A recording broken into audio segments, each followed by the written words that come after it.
Now I want to invite Dr. Sunday Adelaja to start his message. We see Dr. Sunday Adelaja now, but do you hear us, DSA? Yes, we hear you as well, DSA. So now you have the stage. Blessings. All right. Hello, everyone. Please write where you're watching from and share the stream.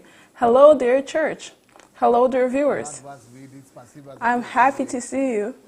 Thank you very much that you, as warriors of Christ, are always standing strong in faith and in prayer, that you are building a stronghold, and that you're always ready and eager to do God's work.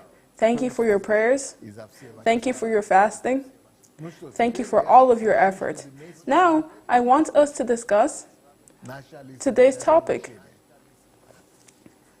You can probably see it on the screen already. It's how to discover people's hidden selves.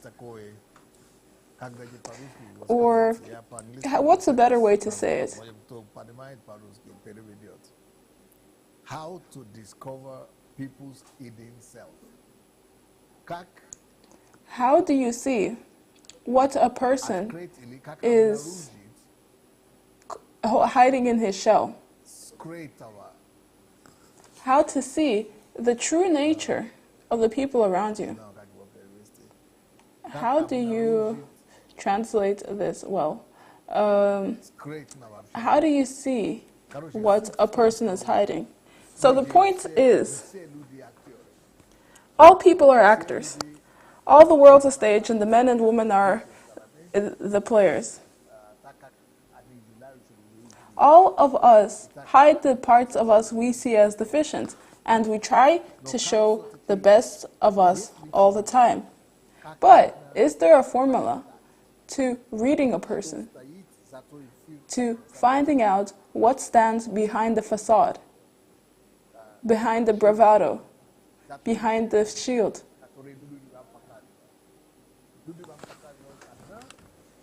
People will show you one thing,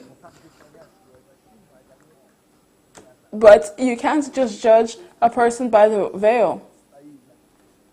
Don't you want to know what is behind the packaging that this person has so meticulously covered themselves in? What is the true nature of the person in front of you? What is his pure, unfiltered self? Who is he really? What kind of person is he? Is there a formula that will answer all of these questions?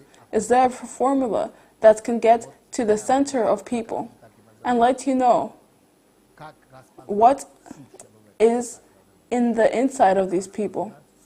Yes, that might be a better title. How to see someone's inside. Well, I'd like to say that there is a formula that can be used in order to understand the nature of a person. And when you're meeting new people, or when people are just spreading rumors, rather than being so quick to believe them, I will give you 10 points of how to assess a person's real self. Because most people are not who they appear to be. Number 1. The most important key, the most important formula of how to see a person's true nature is to watch his reactions, is to watch for his reaction, for his attitude, and his responses. How does he react to events around him? How does he react to you? How does he react to those around him? How does he react in different situations? The reactions of people are a very good insight into what is inside a person. They're an even better insight than what a person says about himself. More can be told to you by a person's attitude, by a person's responses, than by their behavior around you. So if we want to see into the depths of people's nature, we should watch their reactions. Here's an example. If you're talking about God, and two people are standing next to you, and you're talking about God, some people aren't listening to you at all. It's getting into one ear and out the other. Then you can already understand some of this person's nature. Maybe they're not fearful of God. What if there's another person standing next to you? You talk to God, and he's listening with his eyes wide. Well, maybe that is a person who loves God. Or the other way around. What if you are, hypothetically, talking to a person, for example, if you're talking about your family, and the person responds to you harshly, and the person starts being rude to you, maybe he has some family problems or trauma, and because he starts being unpleasant to you when you have been treating him courteously just because a topic has been brought up. What if you are speaking about a family and that person starts engaging with you and sharing about his own? Maybe this is a person who values family. Point number 2. We can understand what kind of person a person is by studying their values. How do you find out a person's values? Each one of us spends time doing what we value. Our time and head and money and mouth is where our values are. So just like Jesus said, where your heart is, there your values are. Where your treasure is, there your heart will be.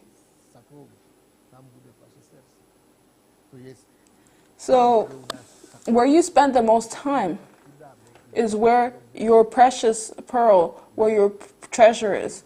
Where you put the most time, where you spend the most time is where your values are. That's what you value. Study. What does this person spend time on? What do they prefer? Where do they like to spend their time?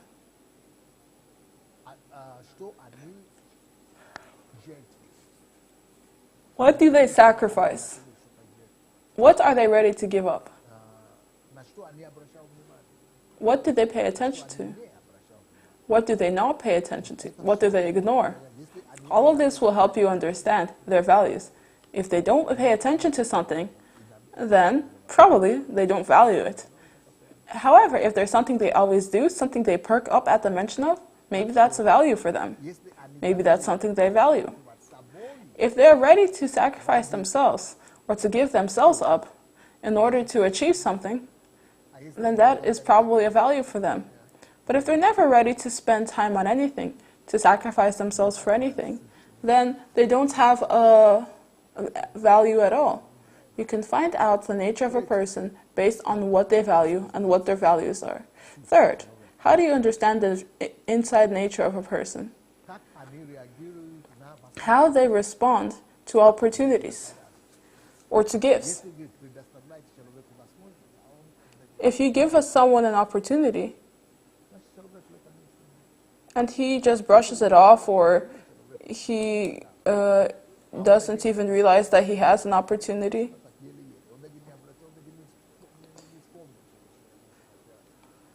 or you gave a person a gift and in a few minutes they've even forgotten that they've received something. Even if that person is your child or your husband, if you give them a gift or something and they don't even thank you, or they thank you without any heart in it, they just aren't thinking about you at all, then there's no point wasting your time with them. If a person is constantly distracted, they can't even slow down for a second to appreciate when someone has done something kind for them, then that reaction shows that they do not have the right attitude to life. So, the fourth way to understand the nature of a person is to watch how he responds to how he responds to older people. If he is constantly cursing out his parents and treating them like trash, if he doesn't respect anyone, and not any of his relatives, not any of his seniors at work, not anyone older than him at church or anywhere else, he's constantly rude and making the lives of the elderly and those who are wiser than him harder, then he's probably rotten inside. He doesn't know what is sacred, because parents are sacred. They are deserving of all honor. If you marry a person like that, they will make you your servant, because they won't know how to treasure you or honor you. You need to know that, does this person have honor or awe for anyone?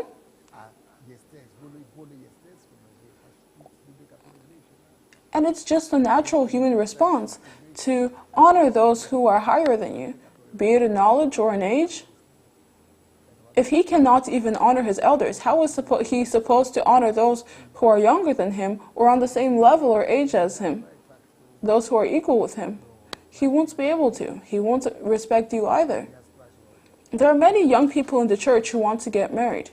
And then I ask the couple individually, how does he treat his parents? And I get a different response each time. First one says, he treats them well, but he's always rude to other people. When we go to a checkup, or when we are driving, or when we go to the store, doesn't that indicate something? If he is constantly snapping at cashiers, baristas, fellow drivers, neighbors, then tomorrow, what if you become the person he's snapping at? If he doesn't know how to hold his tongue and thinks he's entitled to ruin everyone's day, then be careful about being with a person like that. Next, how do you understand the nature of a person? How do you understand the inside of a person? There's another way to do it. Study and observe how it is that person, be it a she or he, responds to correction, responds to criticism, constructive criticism, mind you. If you're just trying to help, if you're trying to guide them on a more accurate path, if you are trying to give some constructive criticism to build them up by pointing out their mistake, and every time, instead of taking it normally, they start to making it into a conflict, then this person is immature. That's his true nature. He's a person who will always start conflicts and never resolve them. Point number 6. You need to figure out, you need to observe and make a conclusion about how a person responds when faced with power or greatness. For most people, when they are in contact with a great person, before great people, or before greatness, they show honor. They appreciate that person. But there are other people who, when they see greatness, they say, Bill, hi, how are you? They try to show how equal they are with this person without working as hard as the person who has achieved greatness. That's what I'm talking about. A person who is constantly trying to make something out of himself that he isn't. Because if you know a person is more accomplished than you, bigger than you, then not to say that you should be traditionalist or think that you're inferior to him. No, just give him the basic honor that humans give to each other when they are accomplished. But instead, people like this are bent on exalting themselves, on making themselves the greatest person in the room. They cannot part with their pride. They cannot humble themselves to save their life. And what comes after the pride? The fall. So, watch how a person responds to greatness. And there are people who always start pouring negative and pouring crap over great people. You mentioned the president. Oh, he's a puppet. Oh, he's a clown. Oh, he's a thing. All right. Maybe he has some dark spots on his biography. But is he not one of the most powerful people in the country right now? I mean, when you are insulting other people, what are you saying about yourself? If this person is a clown, if this person is a terrorist, then what are you? If every time somebody who is more accomplished or greater than him is brought up, all he can do is spew insults and vitriol, then he is not ready to humble himself, and he will make your life hell. Seventh, how do you understand someone's true nature? Watch how a person responds to differences. People who are different than him. People who are not the great. I have written a book about it, why it's important to be different. But if a person sees something unusual and it's the first time, or it's something that he sees in his usual lifetime, and instead of showing curiosity, instead of showing willingness to learn, he starts humiliating, he starts offending, he starts going down on a person that's different from him. That speaks of a lack of nobility. How do we treat people who are different? How do we treat people who aren't exactly the same as us? Maybe you met an Arab. Yes, there are bad examples of Arabs, and unfortunately, many are world famous. But that does not give you the right to hate someone based on their heritage. If we are Christians, and every time we see, hear, or find out about a Muslim, we start cursing, we start wishing for death, we start saying angry words, then what kind of Christians are we? Are we so much better than them if the Bible says that just thinking about somebody's death is equal to killing them? What does it do for us to constantly respond with aggression and anger? If you have a person who always responds to those who are different than them with aggression, anger, and vitriol, then you've seen their true nature. Another way, the eighth way, to understand the nature of a person is to watch what kind of questions he asks. Sometimes I take people in my car if they don't have any way to get home, or if just because it's better to go to get a ride than pay for the transport fare, right? And then some people will ask such very shallow questions, and it becomes so awkward to speak, and it's so unpleasant to talk with them, really. They talk about the weather, they talk about your car, they talk about whether you heard a rooster go cock-a-doodle-doo this morning. Anyway, the point is they're empty, they're shallow, they don't know what to talk about. But there are people who ask very deep, profound, and substantial questions. What's the difference between the people who ask those questions and those don't? Some are eager to learn, some aren't. So what kind of questions is a person interested in? What kind of questions are they asking? Through these questions, one can understand the nature of this person, his profundity. Is he a person who focuses on the spirit or on the flesh? Point 9. How to understand the nature of a person. One can understand the nature of a person based on his desire to learn, based on his eagerness to learn, based on his hunger for knowledge, to learn something new every day, to become smarter every day, to develop himself, to change himself. If a person is constantly trying to change himself, to make himself better, to work on himself, to learn something, if he's constantly working hard to find out new things, this person is going to make progress.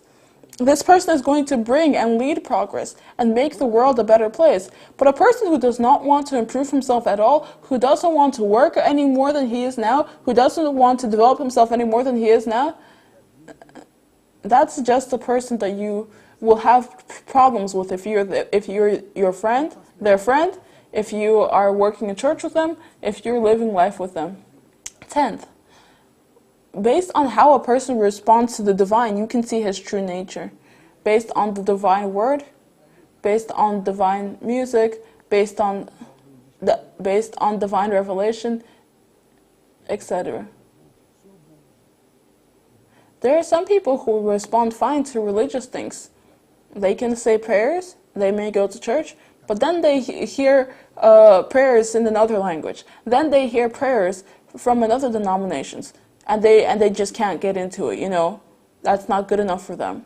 A person of God will recognize God in everything. A person of God will be able to appreciate everything divine.